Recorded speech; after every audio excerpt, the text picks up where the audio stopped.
Hey, what's going on, everyone? Today we're going to sit down and have a really long chat about the brand new Barotrauma update 1.10.5.0 because this thing is packed with changes, tweaks, reworks, and a bunch of little adjustments that might not seem like much at first, but really change the way you'll play the game once you get into the details.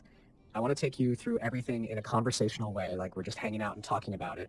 That's because if you're a fan of Barotrauma, then you know how every patch can completely shift the dynamics of a mission, a campaign, or even just a simple encounter with some creatures lurking out there.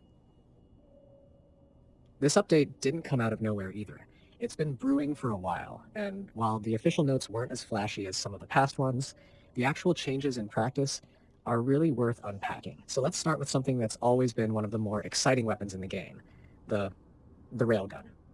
The railgun has always had this reputation for being the heavy hitter of the submarine, the thing you pull out when you're done messing around with smaller weapons and you want to put a hole straight through whatever is threatening you. In this patch, the developers adjusted its balance to make it feel more reliable but also more purposeful. One of the biggest complaints players had was that sometimes the railgun felt underwhelming, like you'd line up the perfect shot and the damage just didn't match the setup. Now, with better penetration and higher damage, the railgun finally feels like the powerhouse it was always meant to be. You can shoot through tougher enemies with more confidence, and that makes positioning your submarine for a perfect hit feel so much more rewarding. It's the kind of change that doesn't just make the weapon stronger, it changes how players think about when to use it, how much ammo they're willing to stockpile, and how much risk they're comfortable taking to line up those shots. Right alongside the railgun changes, grenades also got some attention in this update. Grenades are one of those items that always had the potential to be game changers, but in practice, they could feel clunky or unpredictable. You'd throw one, and either it went way too far or bounced around in some awkward way that didn't actually help you out. With this update, throw force has been toned down, making them easier to control. The bounce has been adjusted too, so they don't just ping pong around a hallway or ricochet in some wild direction.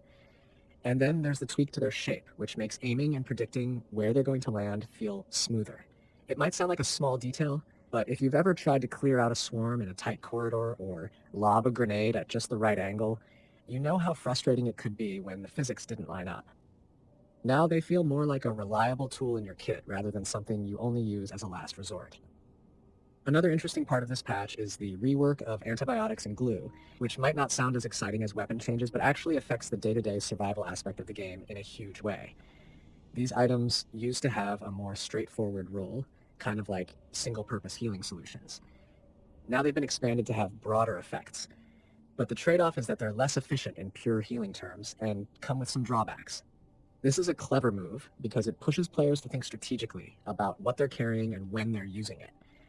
Do you pop antibiotics right away when you're infected, knowing they might leave you with other problems down the line? Or do you hold out and try to tough it out for longer? Do you use glue for quick fixes, even if it's not as strong as it used to be?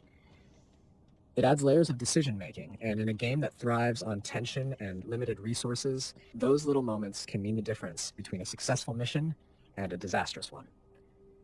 Speaking of resources, one of the most exciting new features added is the blueprint system for crafting alien materials. This is a big deal because alien materials have always been some of the most powerful, mysterious, and game-shaping items you can come across. Things like physicorium, dementonite, and incendium now have blueprints tied to them, meaning that instead of just stumbling across them and hoping you can make something useful, there's a more structured way to craft and plan around them. It changes the pacing of progression in campaigns because now crews can intentionally work toward crafting these high-end materials instead of waiting for RNG to bless them.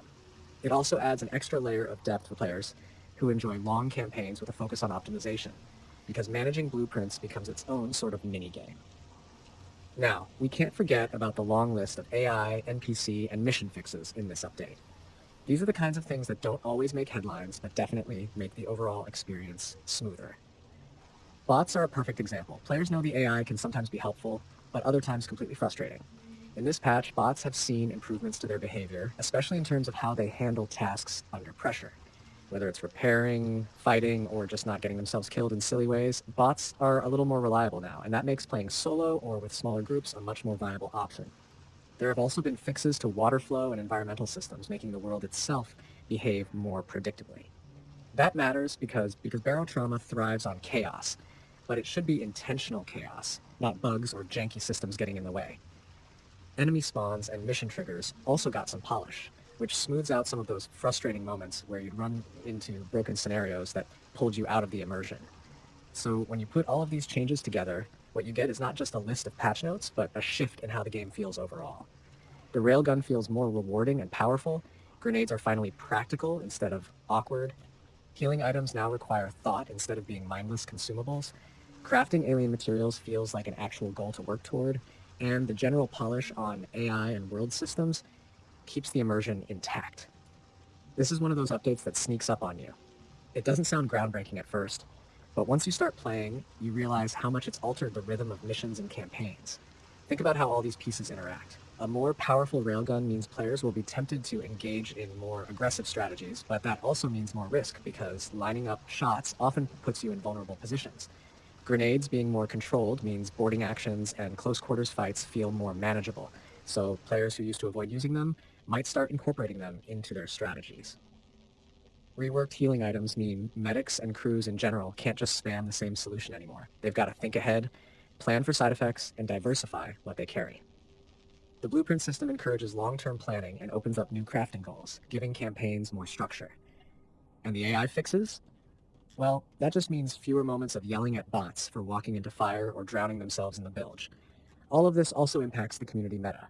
Barotrauma players are constantly coming up with new builds, new strategies, and new ways to break or optimize the game. Already people are experimenting with how the rebalanced railgun changes submarine loadouts and whether it's worth carrying more ammo at the cost of other supplies. Some players are even debating whether the reworked healing items make campaigns harder overall or just more interesting. And then there's the excitement around alien blueprints, because that has the potential to completely change endgame strategies once players figure out the most efficient ways to farm or craft those rare materials. Another angle worth mentioning is how these changes affect the storytelling side of the game. Barotrauma has always thrived on emergent stories, the unexpected chain of events where one small mistake snowballs into disaster. With more reliable weapons and more complicated healing, those stories are only going to get wilder. Imagine lining up a perfect railgun shot on a massive sea creature, only for the recoil to throw your sub off balance and slam you into a cave wall, forcing the medic to scramble for antibiotics, but accidentally triggering side effects that leave the crew vulnerable. Or imagine a tense boarding action where grenades finally land exactly where you want them, turning the tide in a way that wouldn't have been possible before this patch. These changes fuel those moments, making every session feel fresh again, even for longtime players. One thing I really appreciate about updates like this is that they respect the player base's intelligence. Instead of just buffing or nerfing things in a shallow way, the devs are clearly looking for ways to add complexity and force players to make choices. Stronger railgun, but you still need to think about ammo economy. More effective grenades, but they're still situational.